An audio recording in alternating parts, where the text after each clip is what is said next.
When it first came on Channel 4. And literally just my brother was into it. He said, pick a helmet kind of colour that you like, and I ended up going for the red and gold of the 49ers. So followed them ever since, really.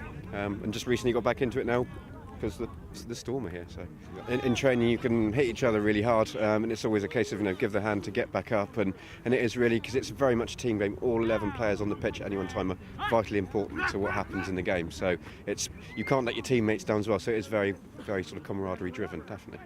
I had a couple of friends that was coming here previously about 2 years ago, and then from there I come along with them a couple of training sessions, and I just caught the bug. I play everything: football, baseball, rugby. I've played a little bit of. And how does this compare to those? It's a bit harder. It's a bit more crash bang wallop in that sense. But yeah, I love it. Swindon Storm are one of the newer clubs that have cropped up in recent years. They were only established a few years ago, but they've gone from strength to strength. This season being admitted to the British American Football League for the very first time. One man has almost single-handedly made this happen. Steve Bennett is a former Great Britain American football star with nearly 2 decades of experience in the sport. So what possessed him to start a team from scratch? Well, it all started in 2007 when my boss at work gave me a poke in the shoulder and said, "You play this American football, right, don't you? I've got my son and his mates are obsessed with the sport. They're throwing the football around every lunchtime, coming home with torn school trousers, and they don't stop talking about it. Do you want to coach them up?" And at the time, I was playing for the Bristol Aztecs and coaching UWE Bullets, the university team. I'd also been playing for like 15 years at that point and played international youth and adult football. So I took that experience and started the Swindon Storm. Literally booked a sports hall in Wootton Bassett, which is the little town just outside Swindon where all these kids were. Put a couple of posters up in the community centre and in the local gym and at the school. Had 30 kids turn up on the first session, all crazy for the sport, throwing the football around. We had loads of fun, and it's just gone from there, basically. Steve has been instrumental in ensuring Swindon Storm are the team they are today.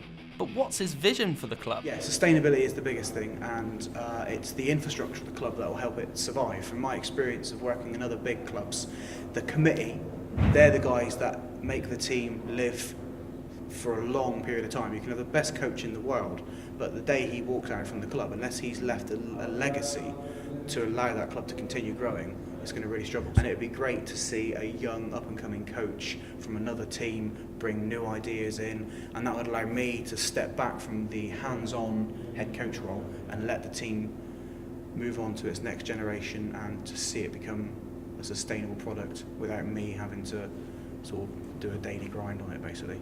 It's going from strength to strength. It really is. I'm so excited because every training session we're getting better. The guys are listening to what I'm saying. I don't teach particularly complicated things. I expect every player to be able to do 3 or 4 things well. And if you can do 3 or 4 things well, we'll be a productive offence and a productive defence. And that's all we need to work on, really. So the guys are really buying into that. There's little doubt what Steve means for this football team, and the players are unanimous in praise for their head coach. He started it as a youth team a few years ago, and gradually sort of built up to where we are today. And the amount of hours that he has to put in, behind the scenes that a lot of people don't see. Certainly sort of the admin and getting us into the league and prep and planning. Every training session's planned to the nth degree, with everything in mind. So Steve's massive. He proved last week his knowledge against Bournemouth. He ran a scout D here and we were running it so when we went into the game, and it was spot on. If without his knowledge we wouldn't be anywhere near where we are now. We wouldn't be in the leagues and we wouldn't have a chance at any of the games. His commitment to the club is absolutely incredible. Like, he does so much work, like puts in so many hours of his own time, like getting us all the information we need to know, getting us like training routines and stuff for when we're at the gym, just putting so much time and like effort into making this work over the last like 4 or 5 years. So he's instrumental to this club. The amount of hours that he puts into this team is just unbelievable. It's like, if he could, he'd be out here every night with us. His missus won't let him though.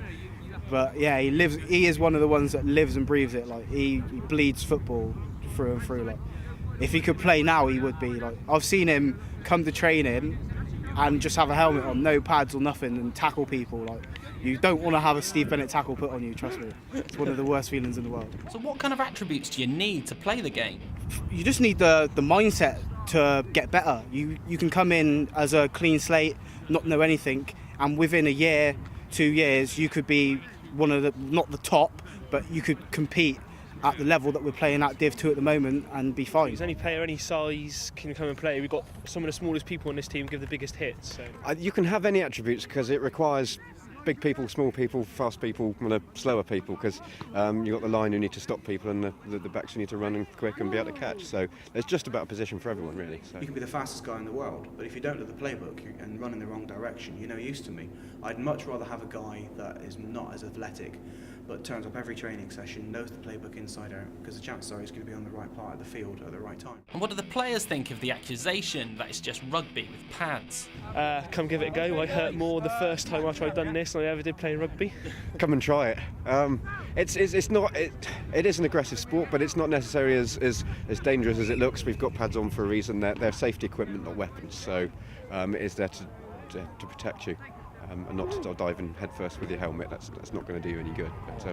But now come and give it a go. It's the best way to find out. They might be amateurs, but the commitment shown towards this sport is something else. There's guys here that like live and breathe the sport. They'll go home later on tonight and watch game tape of this. Like we're taping this. They'll go home and study our training video. They'll study the video of the Bristol game that we got this weekend. So there's people that live and breathe it, and they just can't get enough of it, isn't it? It is, and it's very much down to as much commitment as you can provide. I was lucky I was able to go down and scout the game, the opponents for this Sunday's coming game, because I had the Saturday free. I was able to do it and wanted to do it to get as much information as you can. So it's very much, if you've got the time, sort of put in what you can. Absolutely, it's still at a very amateur level, and you compare it to the American way of doing things. It's very, very, very amateur in a way, but it's getting better all the time, and now it's a university-funded sport, so it's only going to progress from here and get more and more people involved. And then there's a lot of clubs around the country, so literally from right down south up into the north of Scotland, there's teams everywhere. So. There is a lot of commitment. I mean, as well as training, you've got to go to the gym a lot to keep your body fit and working, get stronger. Otherwise, it's so